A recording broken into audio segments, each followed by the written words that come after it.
Happy Monday. Wow. We got a lot going on. Did you guys catch the No King stuff? I mean, you want to talk about stupid. I was like, oh my gosh, if I have to watch any more of this, it's a bunch of boomers like trying to relive the 60s, and they're out there trying to do everything that they can to basically, in my estimation, like undermine this presidency. That's what they want to do. I get it. But let's just be really honest. Like if he were a king, they wouldn't have been able to do any of this to begin with. So it's like, guys, get over yourselves. Get over yourselves. We can talk about that a little bit later, but I want to start on the good stuff because I'm telling you, more indictments are coming. More indictments are on the way. Kash Patel means business. I'm not kidding. Wait until you hear what he just said. Wait till you hear what the president just said. Meanwhile, Adam Schiff, I have a feeling, just a little inkling, he may be next in line. And you know who we have not talked about for a while? And you love the way I say her name now, don't you? LaMonica McIver. Oh my goodness. Poor LaMonica. She can't raise any money at all. I mean, and she's got big legal bills for this. Oh, yeah. It's a problem. A really, really big problem. Poor LaMonica. Can't say I feel that bad for you. Anyway, we're going to get into all of that. Welcome to the show, everyone. Great to have you here. Please make sure you subscribe. I actually put the Spotify show as well in the live chat, because we're doing great over here, and I'm thrilled, and it's a testament to you guys that we're up over 1 million, like 1.1 million. I can't believe it, right? It's amazing. It's amazing what the truth will do, how people just keep coming because they want to get something that's outside the mainstream media. Well, over on Spotify, we just started that a few months ago, and I'm posting the show there, and I could use a little love. So if you get a chance, go over, subscribe, and hey, maybe even rate. 5 stars only, please. Thank you so much. I'm telling you, cash means business. It's all coming out, every little last bit. We are looking at so many different leads on criminal activity by those who are in positions of power. And we're not going to stop until every single one of those is fully exposed. The documents are provided either to Congress or the courts of law, and make every referral we can to the Department of Justice. These indictments that you've seen and the ones that you're going to see coming up here in this near future are just the beginning. But I have to remind the audience one thing. Everybody's like, it's 7 months. What have you guys been doing? Yeah. Well, they spent 20 years building this diseased temple of corruption. And now it's over.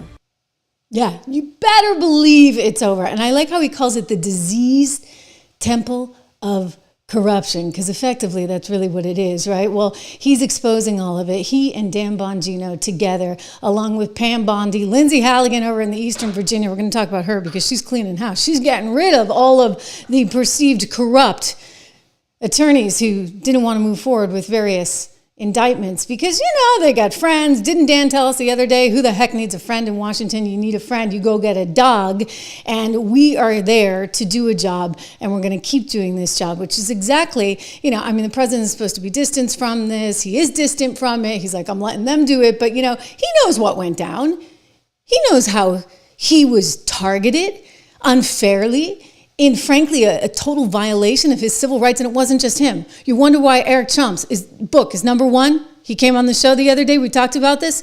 Why is his book number 1? Because it wasn't just him and his family, but anybody who was associated with the MAGA movement, and you didn't have to be working for him. You didn't have to be running the campaign. You didn't have to, I mean, if you were a journalist, of course, you know, look, it goes with the territory. I get it in my business. But if you were an everyday American, you were at risk. If anybody saw your Twitter, if anybody saw your Facebook, if anybody knew that you supported Trump, you were basically persona non grata, and that was encouraged. And that is why Americans are angry. It's why they helped elect him again, and he won. So you can do all the No King stuff you want. Guess what? He won the Electoral College and the popular vote. So make America great again. He means business. Kash means business. Dan means business. Let's listen in to his interview with my friend Maria over the weekend.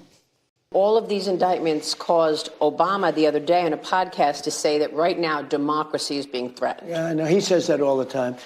He's the one that threatened it by spying on my campaign. He started it. Obama spied on my campaign, and he did it knowing it was illegal. He knew it was illegal. But he started the whole thing, and there were a lot of dishonest people, and I suspect they'll be caught. Yeah, they're gonna get caught. That's what's been promised here, okay? So if you were a dishonest person, I'm almost quoting Dan here because I played you guys the clip before and I want to show you something new from him. But he went on Fox about 8 weeks ago, maybe 10 weeks ago at this point, and he said, look, if you were a dishonest politician, if you were doing things that you shouldn't have, we're going to find you and we're going to hold you accountable. Because you know what? No one should have to go through this. Like what actually happened is so bad, whether you're talking about Russia, whether you're talking about, oh, the Hunter Biden laptop, that was just misinformation, disinformation. We've shown you the emails, right? The emails between Brennan and Mike Morrell, the deputy director at the CIA, unbelievable stuff, all created the mind creation of Anthony Blinken, who was Biden's top guy, went on to become Secretary of State. Oh, he didn't get a peace deal done in the Middle East, did he? Oh, no, what did we see under Anthony Blinken? We saw an eruption of a war between Ukraine and Russia. We saw a disgusting pullout out of Afghanistan with soldiers, American soldiers being killed in the process. Just unacceptable. Dan Scavino, you know Dan, he was actually on with Lara Trump, Eric's wife, of course, over the weekend. And he was saying, you know what, things are different this time around. Totally different because this is Trump 2.0, baby. Get used to it. The differences are absolutely incredible. We're not being attacked every day or investigated every day. The head games they played, they wanted to silence us. They ultimately wanted to put us all away for life. Then when he announced for the presidency, and we went full steam ahead. We worked in courtrooms behind the scenes. We're putting out Truth Social posts. We're campaigning. We're turning his press conferences in at the conclusion of a court hearing. Butler, Pennsylvania, we talked about last time, changed everything. Literally changed everything. It was from that point forward where I knew that he would be the 47th president of the United States. And then he just brought on a great team of people when we won the presidency. I mean, it is all surreal. I don't have time to even sit back and think about it and think about what we've been through and what we've done and what we've achieved. There will never be a President Trump ever, ever, ever again. He's changing history for the better.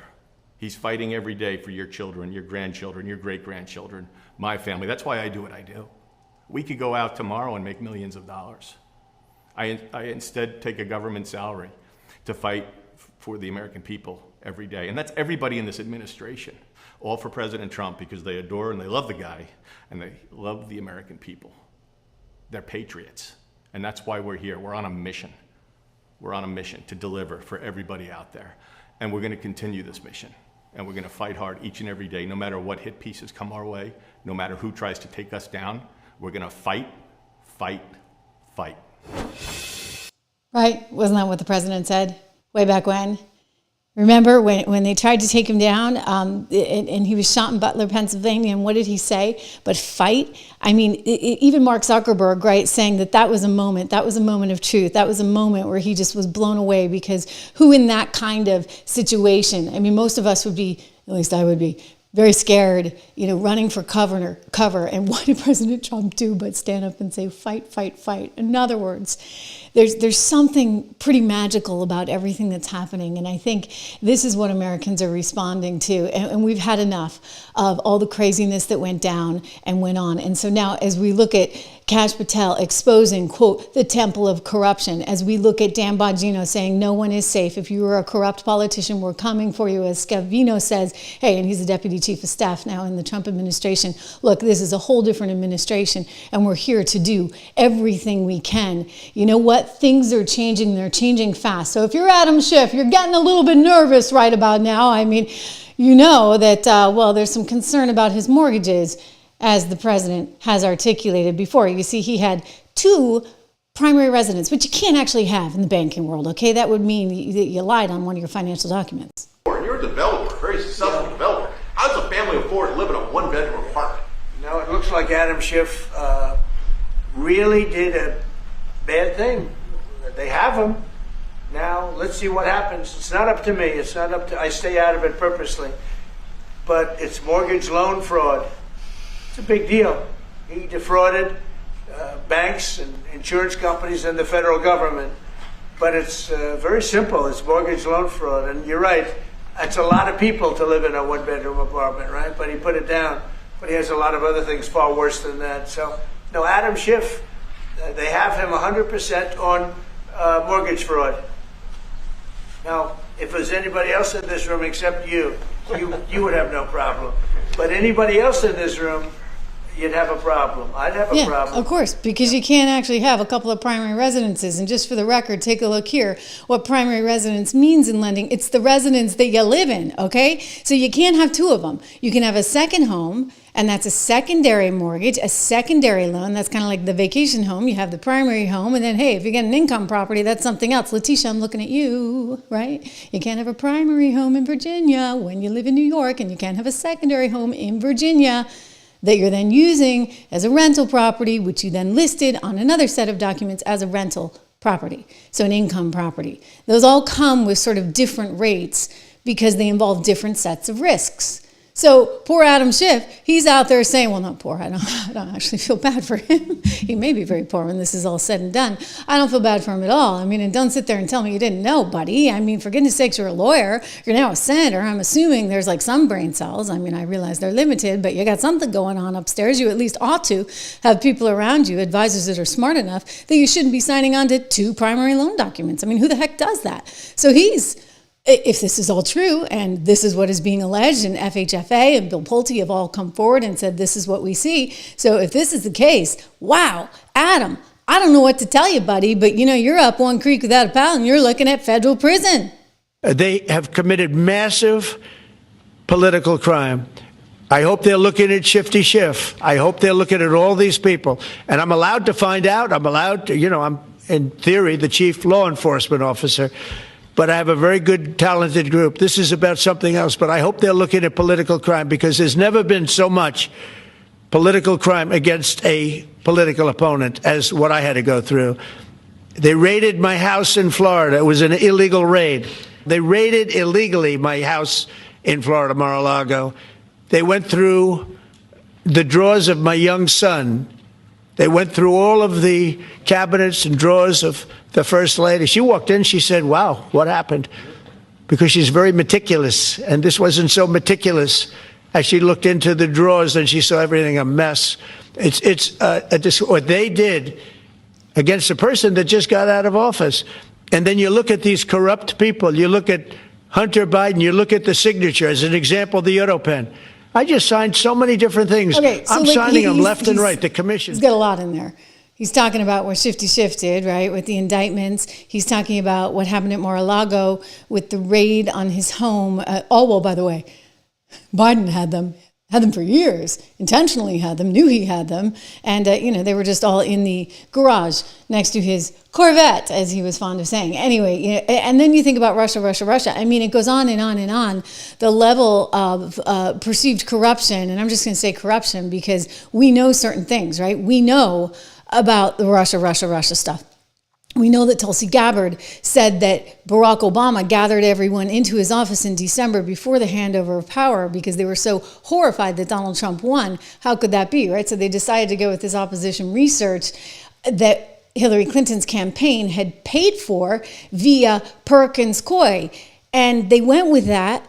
And they created an entire narrative to the point where James Comey, who's now been indicted, was calling up his Columbia University law professor friend, the guy who was on the payroll as a consultant for the FBI, and he told him the whole thing so that he would go out and plant the story in a mainstream media newspaper, where they're not asking any questions. And the next thing you know, you get a special investigator, a special prosecutor, all into the Russia thing. I mean, it's really kind of unbelievable. And now they want to turn around and say, oh, we knew he was going to do this. He's just trying to tear the system apart. He's akin to, I saw signs that said Germany 1939. That just made me just so disgusted. He's akin to Hitler. Are you kidding me? Somebody who slaughtered 5 million Jews? I mean, you actually want to say that about Donald Trump? Are you kidding me?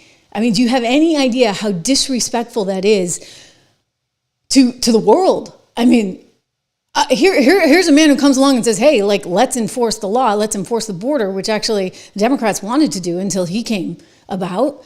And suddenly he's being equated with one of the most horrific, demonic figures in history. Are you kidding me? But this is the only hand they have to play, you see, because it's all coming out. And so this is what Adam Schiff was saying. He was warning, he's going to do this, that, and the other. You bet he is, Adam. Sorry, Shifty Schiff.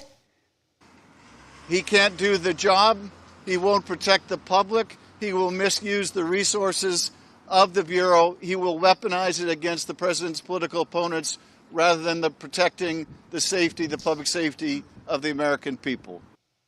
I'm sorry, you're the one who was stupid enough to go out and allegedly get 2 primary residences. You can't do it, Adam. It doesn't work that way, for goodness sakes. There's a price to pay for mortgage fraud. Alleged. Shall we say? We'll see, because I expect that indictment any day now coming out of Maryland. Meanwhile, again, they're saying what they're saying. Oh, this is just a weaponization of the government. No, it's not. You want to talk about who weaponized the government? We know who weaponized the government. Oh, yeah, we know. What about the other names that Donald Trump listed off yesterday in the Oval Office?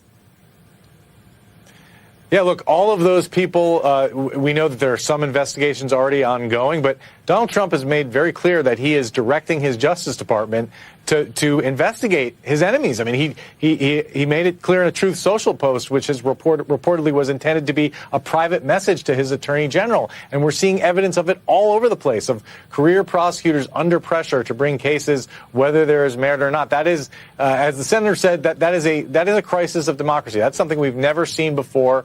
And the Justice Department historically has been independent. It doesn't appear that it's independent right now. And as Donald Trump himself said, he's the chief law enforcement officer. He said he hasn't been involved in these cases, but the evidence suggests if he's not involved, people close to him at the White House are certainly driving this train, Katie. All right, Ken Delanian, thank you. Again, what do they think happened?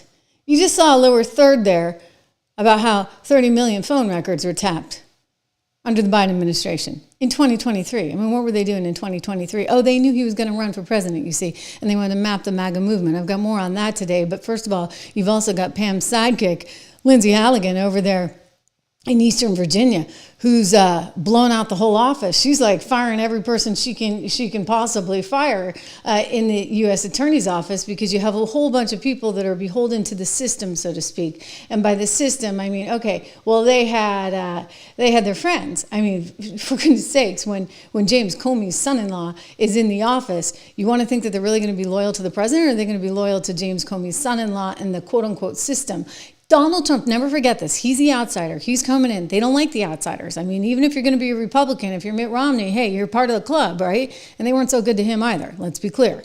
But if they're going to tolerate a Republican, the Republican better be one of them, not some skyscraper building guy, right, who's been on television before. That's not acceptable. So here's Lindsay Halligan, another outsider, by the way, who they're saying doesn't have the experience to do this, but he brought her in anyway, and you've got her firing a couple of women here over the weekend. Beth Yusey, Kristen Bird, they're no longer with the office, apparently. This is as of Friday. She had been with the department, Yusey, they say, over at CNN since 2007. Now, one source is saying the reason that this happened is because Halligan believed them to be leaking unauthorized information. They were not on her side. They were not on the side of the president. And they were out there leaking like sieves to the press. You got to button down the hatches. You know what? Any CEO that comes into a new organization, if they have people that are not on board and are out there leaking, then guess what you do? You get rid of them, right? Because you're the chief executive. You're responsible, and you got to make sure everybody's on the same team. So they're criticizing her for this. Anyway, she's been firing a lot of people, and she's probably going to continue firing a lot of people. Some of them have just actually stepped down, and by some of them, I'm including the son-in-law of one, James Comey, who recently stepped down just as his father-in-law was indicted. Yeah, that might do it. 2 other career prosecutors, someone named Michael Benaray and Maya Song, they were fired apparently in the aftermath of Halligan charging Comey. Apparently they weren't on board with that. You have Troy Edwards Jr. He is the son-in-law of Comey. He voluntarily stepped down under the circumstances. And you have people complaining, like I believe this Benaray, who wrote in a note that he taped to the door of his office after Lindsay came in saying, quote, Justice Department leadership is more concerned with punishing the president's perceived enemies than they were with protecting our national security. I find that sort of amazing, because it seemed to me that for the last 4 years, we had a Justice Department that was truly obsessed. And by the way, even before that, right, you go back to what we were dealing with, Comey, et cetera, we had Democrats that were obsessed with taking Trump down at all costs, and that's all they devoted themselves to. That and DEI, and that was like all that mattered in the world. Now Comey's trying to say, oh, Lindsey Halligan, she can't come after me because you see, Lindsey is not really in the rightful position. She shouldn't have that position because she hasn't worked in the Justice Department before, so she doesn't have the right qualifications, et cetera, et cetera. And this is his legal theory. This is what he's trying to like get off. He's like, you can't indict me because you're not one of us. Now, I mean, there are certain rules and protocol, just to be clear. She's been sort of temporarily put into that position. She does need to get confirmed by the Senate, this, that, and the other. But hey, she's got the ball and she's running with it. And so even if she hasn't been quote unquote confirmed yet, and she's not like officially there, she's there right now. So she can get the ball rolling. So tough luck, Comey. I mean, you're just going to have to deal, right? Adam Schiff, tough luck over in Maryland. You're just going to have to deal, right? And you know what? I'll tell you this. As Adam Schiff prepares for possible indictment, I really don't have a whole lot of sympathy because it was Adam Schiff and company that really had a hand in trying to choke the MAGA movement in more ways than one. One of the ways they did this, okay, was through financial means. Meaning, if you were somebody who was somehow associated with Donald Trump, Eric Trump told us this on the show last Thursday. He said, I was the most debanked person in America. They called me up one night, Capital One, and they had shut down 200 accounts. I'm like, whoa, Eric, you had 200 accounts, but they were business accounts too. Anyway, this is why I'm so happy with what Americans for Free Markets is doing, because they're partnering with me, and we are commending together the president for taking decisive action to stop this so-called debanking.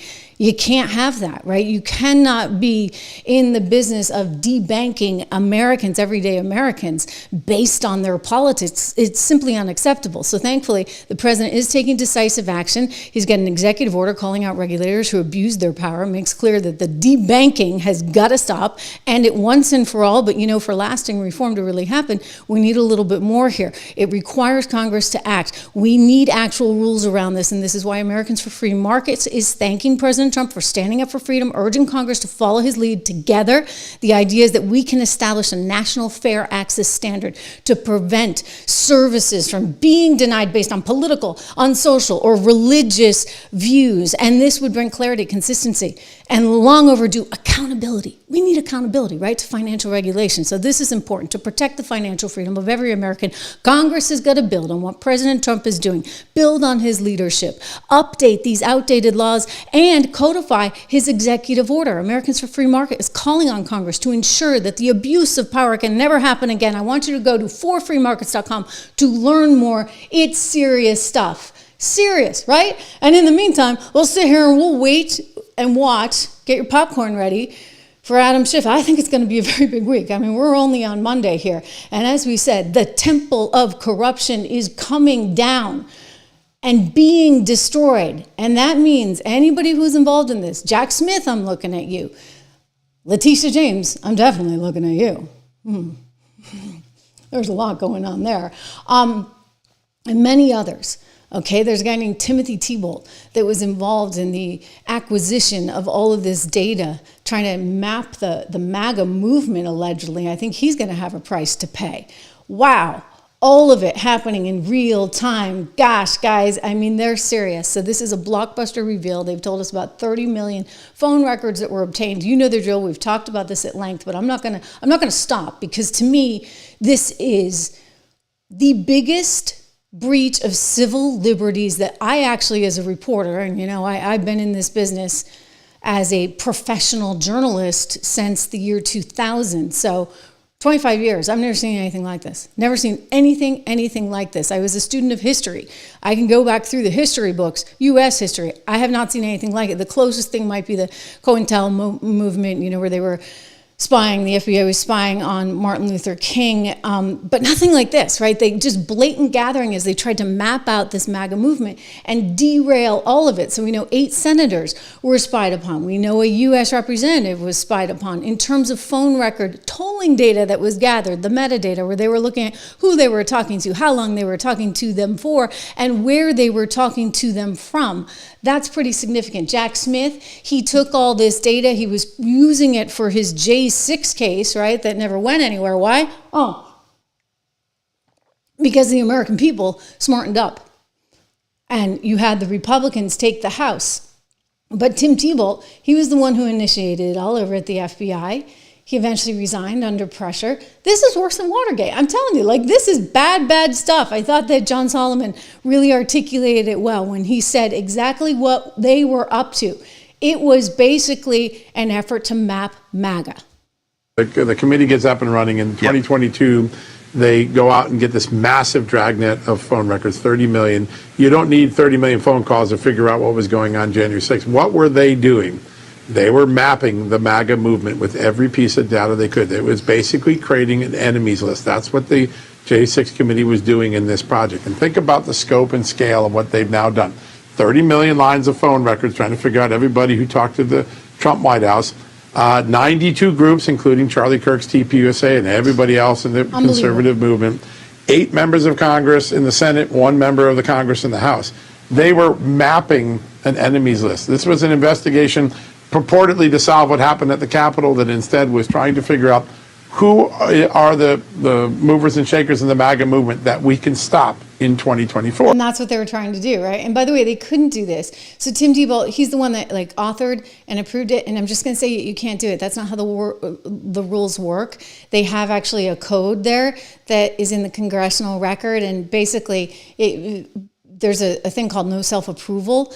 And I think it was actually, is it Senator, I was going to say Lindsey Graham, but no, I don't think it was actually Lindsey Graham. It was, and it wasn't Ron Johnson. Grassley, Senator Grassley actually revealed this because he had the metadata, speaking of metadata, on the original Word document that Tim Tebow created where they were going after the president as the criminal target. And he's the one who created this document. And then he's the one that, per the records, actually approved it. Now, you can't do that. You actually can't do that at the FBI because they have this thing called the no self-approval rule 3523. Here we go. All right. Section 3523 of the FBI's Domestic Investigations and Operation Guides does not allow for you, if you're the one who investigates, it launches the investigation, you can't actually have self-approval. So like, what did they do?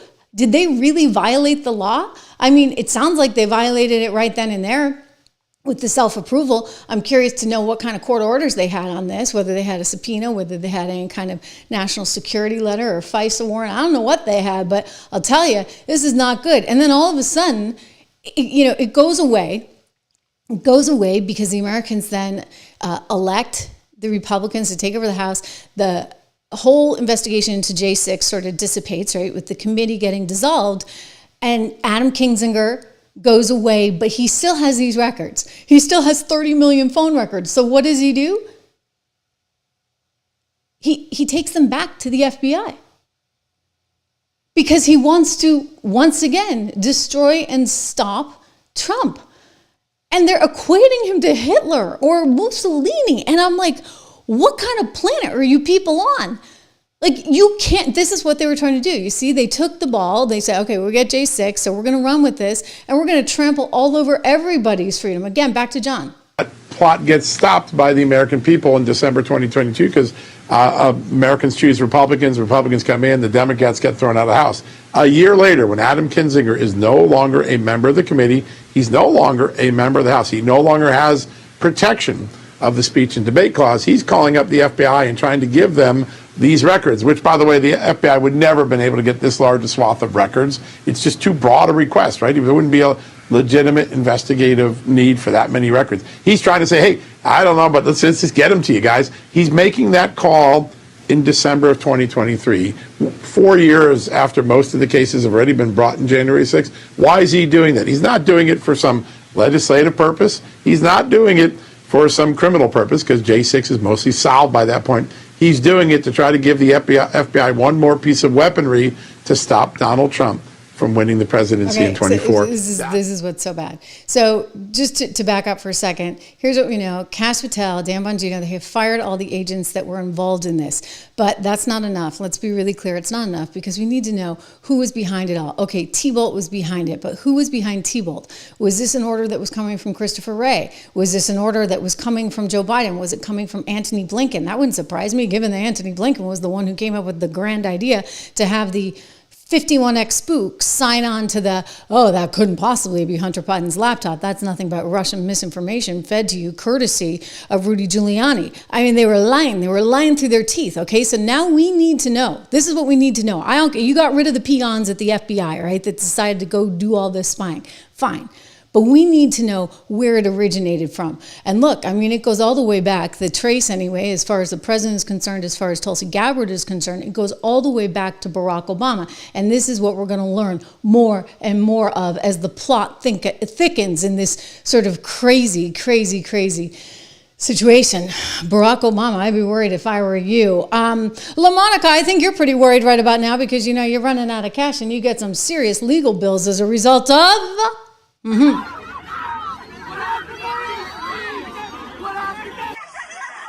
Unbelievable. There she goes. Woo! Woo, woo, woo!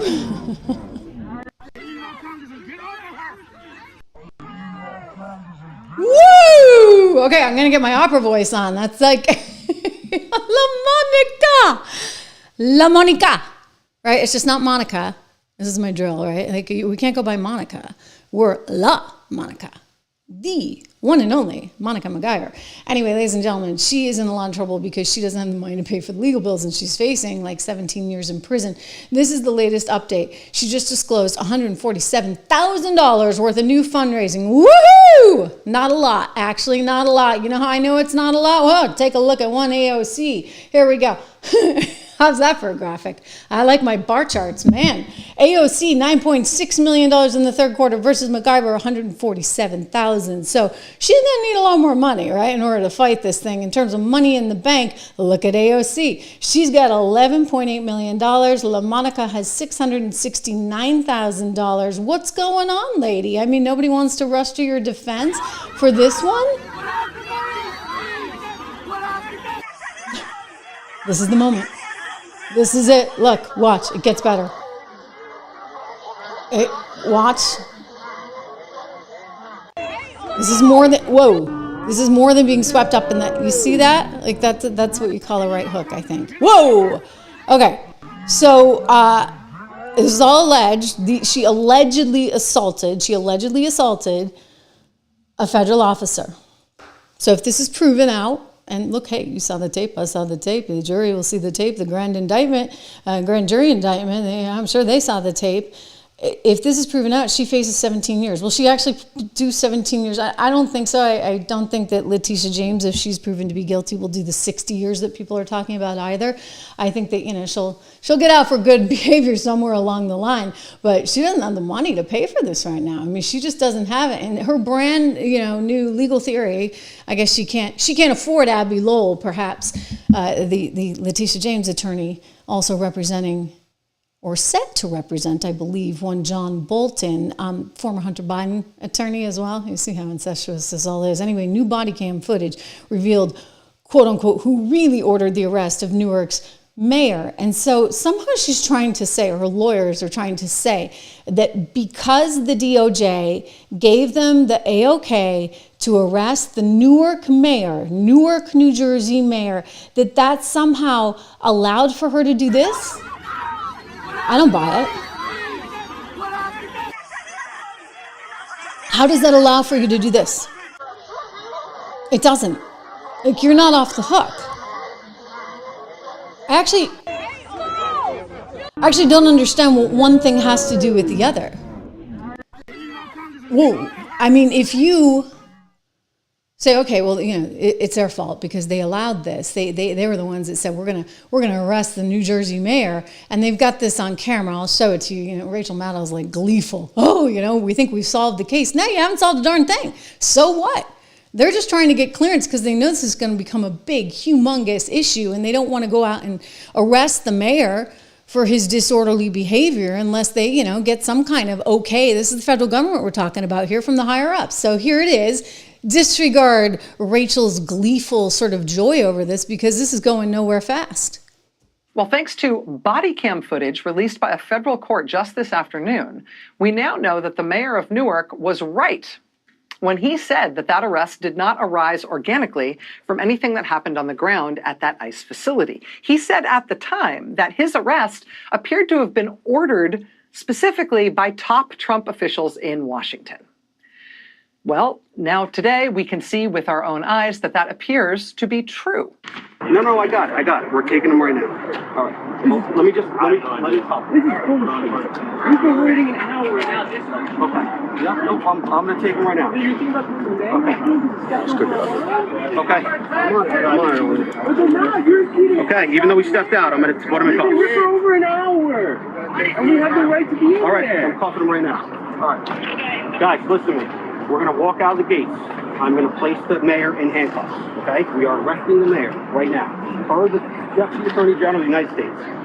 Anyone that gets in their way, I need you guys to give me a perimeter so I can cuff them and get them on there. If you have body cams, turn them on, okay? Be advised, his security clearly is on and went for his weapon while we were engaged. So okay, so their big headline here is that you heard the guy say, we are arresting the Newark mayor per the Attorney General of the United States. So Pam Bondi's like giving them the A-OK. Well, what does that have to do with anything? Again, I would just go back to, she decided to, allegedly give someone the right hook. I know what I'm looking at, but I have to say allegedly, okay? Like, so she's out there, powwow.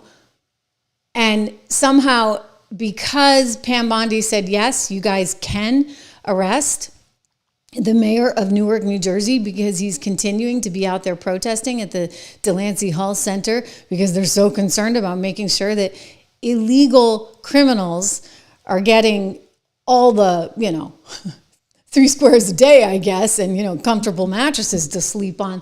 They're just doing their job. Well, they didn't ask to go in and see. They just set up protest.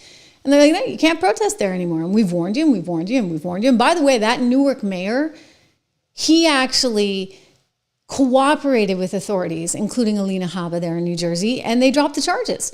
But LaMonica, she somehow thought that she was totally justified in all of this. She thought this behavior was okay. And it's never okay. I'm sorry, it's just never, that's not okay.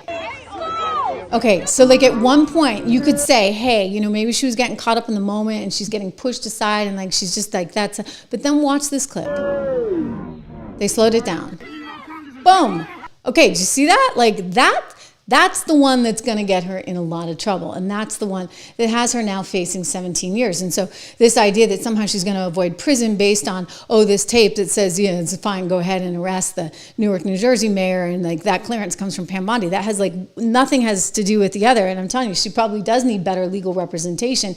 And she's not going to be able to get it when she's only got a measly $147K. I mean, I don't even know if she's going to get reelected. That is not real money. And granted, she's not a superstar like AOC, who's raking it in, communist that she is, right? Don't even get me started. Mamdani, boy, we're going to have a lot to talk about. Comrade Mamdani, just disaster in every single way.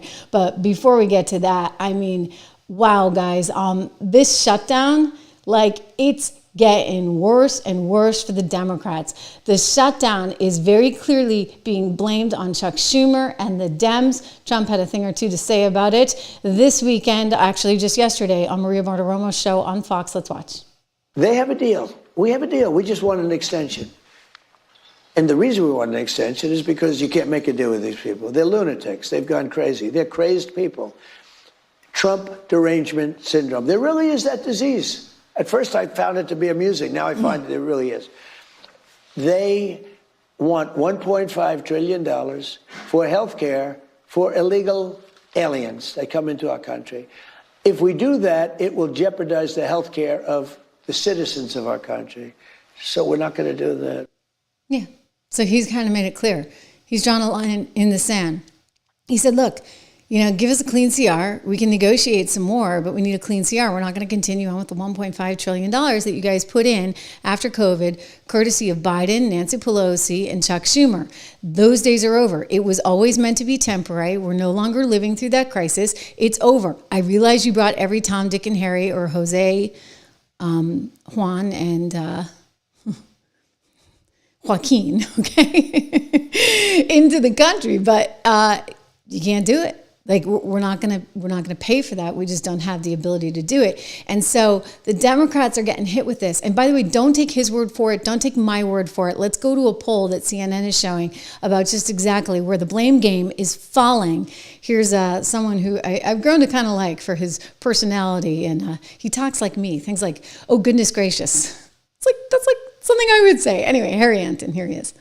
That's exactly right. Turns out shutdowns are different the second time around when it comes to Donald Trump. Take a look here. You know, we speak about Donald Trump shutdowns, net approval rating. We're talking 20 days into it. In 2018/2019, Donald Trump's net approval rating was already falling.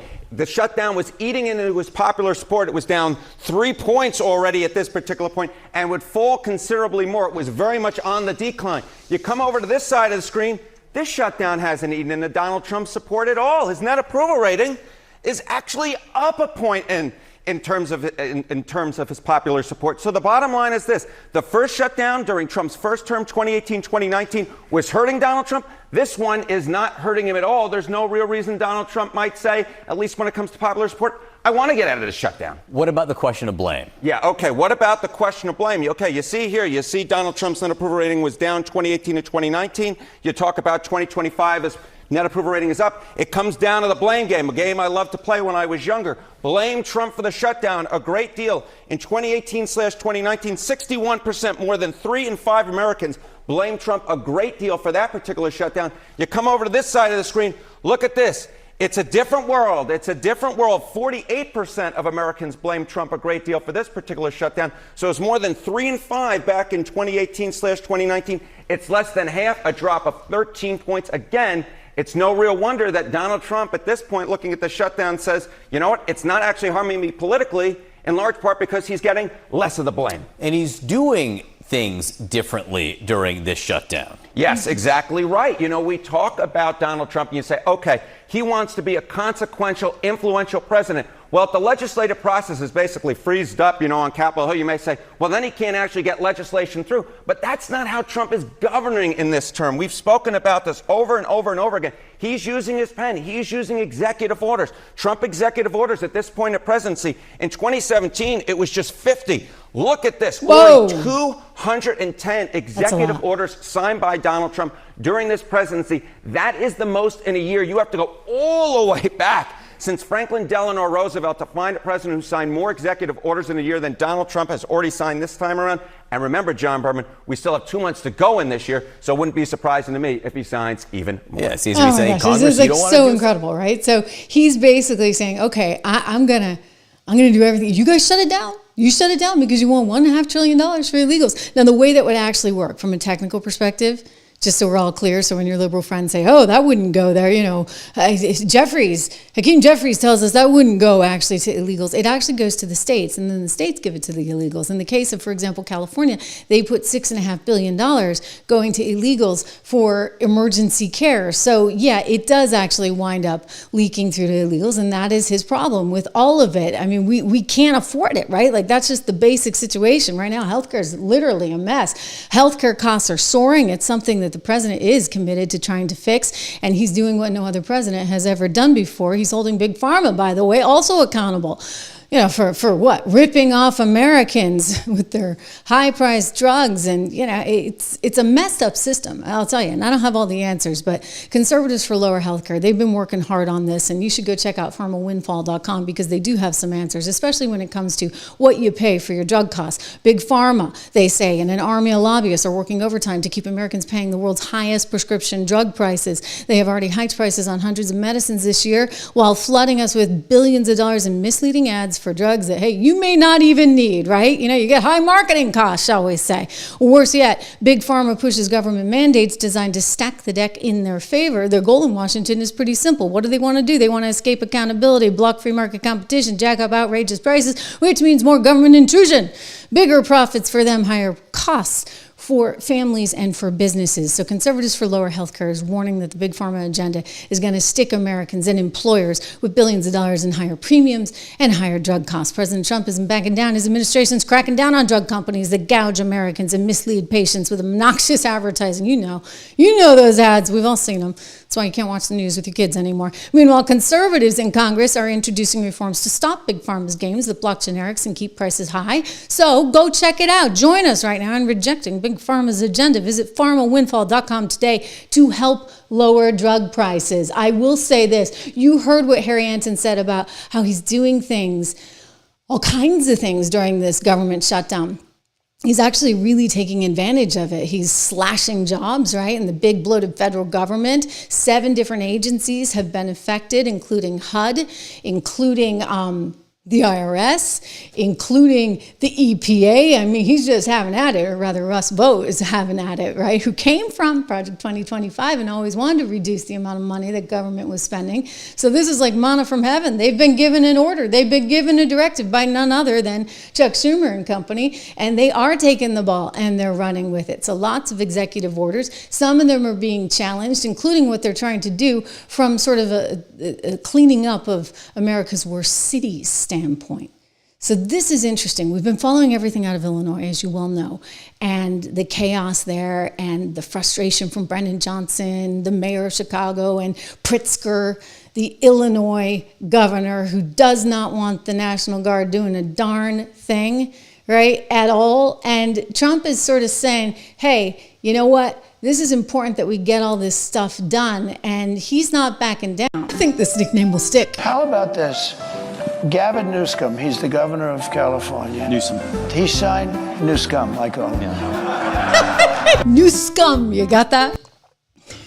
Important to remember because California is next. First Illinois, California, San Francisco, Newsom, as he calls them. It's funny, right? I do think that will stick. He used to be the mayor of San Francisco, now governor of California, and he's going to have to get used to what Trump is trying to do because he's coming now for San Francisco next. This is after we just got word today, breaking within the last hour, that the Ninth Circuit Court of Appeals has decided that Trump can send the National Guard to Portland, Oregon to try and clean up that place. Well, he's not just doing Portland, Oregon, he's doing it all. So yes, Illinois and San Francisco, watch out. They have a deal. We have a deal. We just want an extension. And the reason we want an extension is because you can't make a deal with these people. They're lunatics. They've gone crazy. They're crazed people. That was not the soundbite I wanted to play. I got a better one. Let's go back to San Francisco because reportedly San Francisco is next. I can tell you, take a look at this article that just came out moments ago. The appeals court is lifting the block on Trump's Oregon troop deployment. We can tell you this, just breaking within the last hour or so, Ninth Circuit Court of Appeals saying, yep, you can send the National Guard in to Oregon. This is a big deal. It'll likely get appealed again, but it's a pretty monumental decision. And I think it suggests that as we watch Illinois advance to the Supreme Court, as we watch California advance to the Supreme Court, then you might have a lot of justices making the decision that we need as a nation to ensure that we have a way to keep people safe. And if a city or community is not willing to do it, then maybe you need the National Guard there. I want to go to Dan Bongino because he was talking about the importance of this morning on Fox, and he gives us sort of a behind-the-scenes look. It actually makes me miss his podcast, but he gives us a behind-the-scenes look at all that's happening. And Dan is saying, like, look, this president's committed to just making sure that people are safe. Like, we shouldn't have cities like this. Watch. With regards to this crush and violent crime, whether it's in San Francisco, Chicago, any other major city. Early on, this is kind of the untold story of this op. I get appointed, announced in February, come in March. Kash is there a little bit earlier. President brings us in early, and in essence, this is kind of the behind the scenes, guys. He says to us, you know, listen, I'm a builder. I'm in a lot of these big cities. He has just zero tolerance for violent crime. He just does. He drives around Washington, D.C. on these OTRs, off-the-record movements. He sees homelessness, crime. He can't stand it. He says, what do we got to do to fix this? And we basically lay out a bunch of things. And his answer is very simple. President's like, go get them, boys. Go get them. That was it. Like, you do what you have to do. So we got in there, Kash and I, and we brought in the best SACs, special agents in charge across the country, guys who had forgotten more about crime and enforcing it than most people ever know. They've done this their whole lives. One of them we pulled in from Phoenix. He had an amazing job out there. We said, hey, his name's Joe. I said, Joe, you tell me what we need to do to go get these demon savages off the street. Tell me what we need to do. We brought in a violent crime roundtable of the best crim agents in the country. We figured out a battle plan, how to kind of water balloon. You know, when you squeeze a water balloon, you get a bulge. How do we bulge agents here and then bulge agents there? And we cleaned up at the president's direction, the director and I, with the SACs and the agents in the field, we water ballooned around the country and made, get a load of this, guys. This is going to trip you out. 28,000 violent crime arrests in 2025, and the year's not even over. You say, oh, well, what does that mean? Put it in comparison. Prior 3-4 years, the FBI under prior leadership had averaged about 15, 16,000. We're at 28,000. 28,000. We're not even done with the year. We haven't even hit Thanksgiving or Christmas yet. Shows you when you get a president, an attorney general, a deputy attorney general, and an FBI leadership team that lets the FBI do FBI work instead of getting into other nonsense in the past. Look what happens. Your cities get cleaner. Dan, the governor's going to push back. You know, that's like basically they're doing double the arrests of criminals.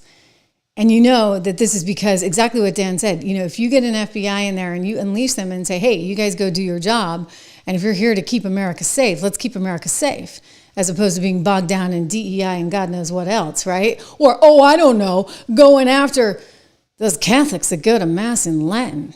You know, they're a real threat. Or, oh, those parents that keep showing up at school board meetings because they're upset that their daughter's running track against a naturally born male and losing her first place ribbon and possibly her scholarship to college. God forbid you might actually focus on actual criminals as opposed to what they were focusing on, which goes back to Arctic Frost. It goes back to the 30 million phone records. It goes back to what they were trying to do, which was cut off half the country. Never allow us to speak again. Unbelievable stuff. Listen, the president's not done. He's not done. He's going after Illinois and Chicago. And believe me, already planning on Oregon, San Francisco, buckle up. Gavin Newsom. That's funny, right? You're next. But the governor, who got thrown out of his business by his family because he's a dope, but the governor, Pritzker, he doesn't want us in. You know, if I were him, if I were a Democrat and I were him, I'd say, come on in. What do you have to lose? And you're going to go to San Francisco next. We're going to go to San Francisco. The difference is I think they want us in San Francisco. San Francisco was truly one of the great cities of the world. And then 15 years ago, it went wrong. It went woke. Remember my statement? Anything woke is broke. I used a filthy, well, broke is another word. I used a filthy word, but I didn't. No. I took enough heat on that. I won't say it again, but it's true. I mean, nothing changes, right? But we're going to go to San Francisco, and we're going to make it great. We're going to make it great. It'll be great. Again, San Francisco is a great city. It won't be great if it keeps going like this. He's right. I mean, San Francisco's so bad. I don't know if we have any San Francisco residents in the chat right now, but like, it's astonishing how bad it was and is. I mean, I lived there 25 years ago, and it was bad then, but I mean, my husband was there recently. He's like, Trish, you just wouldn't believe it. Like Market Street. Whoa. I mean, Market Street. And, you know, they talk about how, you know, people go into those like zombie-like positions. They've got a problem in San Francisco. And so apparently the San Francisco Chronicle did an article on this, on how there's drug trafficking that's coming in from Honduras, and they're actually trying to really stop that. You see what the president's been doing, going after some of these Venezuelan boats. A lot of the trafficking goes through Venezuela, so maybe it's coming from Colombia or Honduras or Mexico or somewhere, and then it goes through Colombia, through Venezuela, and then up to the USA. And he's like, enough, like it is going to end. And so now the Pentagon's been involved in that one, and it's just awful. Alphonse, good to see you here in the chat today.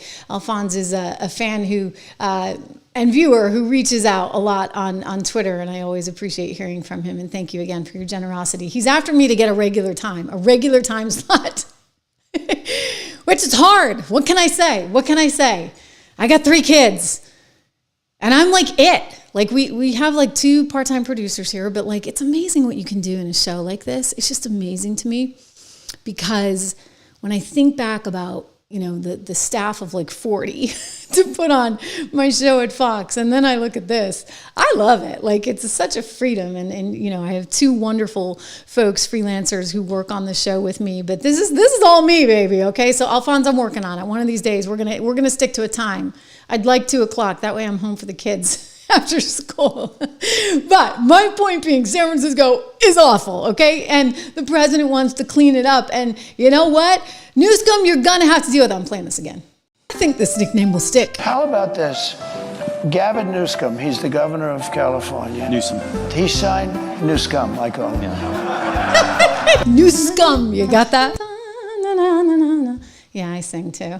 Some of you saw that in the shorts feed over the weekend. Trish with Pacelli. I had to chime in. Anyway, so much going on. I'll tell you, we've been talking about semiconductors and the importance of semiconductors and the importance of us having autonomy when it comes to semiconductors and not being so reliant on Taiwan, which then gets us into a situation with China, as you well know. We've been talking about this for some time at 76research.com. That's my financial research company. You can get the 76 report. Use code word $. My gift to you, $1 for the first 2 months. Then it goes to $9.95. We've had great success over there with all of our picks, so I encourage you to look at the portfolios. All of this is important because Donald Trump is actually doing a lot to onshore. Like, he is doing the impossible. Nobody thought that this could get done. And what do you know? We got Jensen Huang out there, the CEO of Nvidia, saying, hey, it's happening. I gotta tell you, like, this is super important. Like, if there's one thing that we really need to focus on, and we learned this during COVID, did we not, right? Because the supply chain was all messed up. And it's one thing we don't have, like, Clorox or Lysol. That was bad. And by the way, we make those chemicals here, or we at least package it here. Those are American companies, but a lot of the chemicals come from China. And because of that slowdown in the supply chain, like, you couldn't get, I remember being like, hallelujah. This was like months after COVID had sort of come and gone, and I was in a Home Depot, and they suddenly rolled out this shipment of Lysol, and I like grabbed two. They're only 2 per person, right? I'm like, woo, I got Lysol again. It's like crazy. Like, why were we so dependent on China for that stuff? So if you think about it for Lysol, that's one thing, but what if you think about it for all the things that power electricity and power your computer and power, I don't know, your financial records, etc.? That's kind of scary, which is why we need this onshoring of the semiconductor industry. Jensen Huang knows this. He realizes this. And listen to what he said. The White House actually sent out this clip because it's a big freaking deal. And you should be so proud of this president and this country, if for nothing else, for this. This is the CEO of the world's largest, most successful semiconductor company, Jensen Huang. This last week was a historic week. We manufactured the most advanced AI chips in the world, in the most advanced fab in the world, here in America for the first time. All of this started with President Trump wanting to reindustrialize the United States. His terrorist was a pressing agent in making this possible at the speed that we're doing. And now, shortly after, less than a year, we're now manufacturing the most advanced chips for AI here in the United States. This is just the beginning of it. With the partnership of the supply chain in Taiwan, TSMC is an incredible partner, a strategic partner for the United States in bringing manufacturing of the most critical sector of technology here to the United States. It's amazing. Just the starting point. So basically, he's in this starting point. They designed the chips, and those chips are now getting made here. So it's pretty incredible. People didn't really think this could get done. It takes years to build these fabs, right? And in fairness to Joe Biden, the CHIPS Act that he put in place back in 2021 got the ball rolling on this. But, Donald Trump was like, hey, we gotta move this along. And this has been such a huge priority for him. The strength of our tech sector is just absolutely so critical. Justin M., I'm looking at your message there. That's funny. He remembers when, there was a run on toilet paper. Oh yeah, there was a run on everything, including that. Necessities matter. Anyway, here is Donald Trump, again with Maria. She had a great interview with him over the weekend. And he's talking about how the U.S. now has a 10% stake in Intel, a semiconductor manufacturing company. Watch. Well, you've also been monetizing the balance sheet, and you took a 10% stake in Intel. That's right. You're taking a stake in Mountain Pass, MP. I mean, you know that Intel, I think we're up $40 billion since I made a big deal. And I didn't do it for myself. I did it. They came in to see me, and I said, you know what? I think the United States should own 10% of your company. And they gave me 10%. And you know what? It's been good for them, too. Their stock has gone up so much that they end up making a fortune. But we made $30 or $40 billion on that deal. The same thing with Mountain Pass. But in that case, it's because we want to get the rare earth refined. Yeah. Okay. So, rare earth kind of matters too. I mean, think about that, guys. It is really, really important. Those rare earth materials matter. Semiconductors matter. Rob and I are actually working on a piece at 76 Research about this. You think about Adam Smith, right? And how Adam Smith talked about the law of comparative advantage, and theoretically comparative advantage should work great. They were thinking about English broadcloth lace, and if the English were better at making the lace and we were better at something else, it made sense to trade, and they could do that all day long and we could do our thing all day long. Yeah, but what if that lace is suddenly like critical to your very survival? And in our case, semiconductors are critical, right, to our very survival. And so that's when the whole Adam Smith comparative advantage thing kind of starts to fall apart. I'm not saying we need to do it on everything, but when you get strategic, necessary industries for the vitality and health and security of the United States, I'm glad somebody's thinking about it. Again, a quick shout out to my company, 76 Research. Take a look at those portfolios. Tech up 67% with one of our top picks. Materials up 85%. We only have like 10 to 12 stocks in each of these portfolios. So I do encourage you to take a look at that. It is kind of important. But overall, I mean, we're just looking at just amazing stuff here. I keep saying we are on the front lines of history, and I'm not kidding. I mean, it's amazing. Hey, by the way, did I tell you we're number 66 and still climbing on the podcast charts? Yeah, amazing. That's a testament to you guys. Thank you.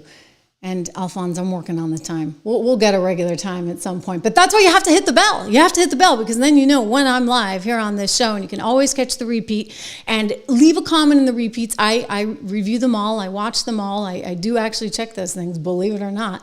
And the other thing I want to tell you about is Spotify. So we just started over there rather recently. I'd love to have you over there as a Spotify subscriber. It's all free. I put it in the chat. I pinned it to the top. So go check that out. Thank you guys for everything you do here.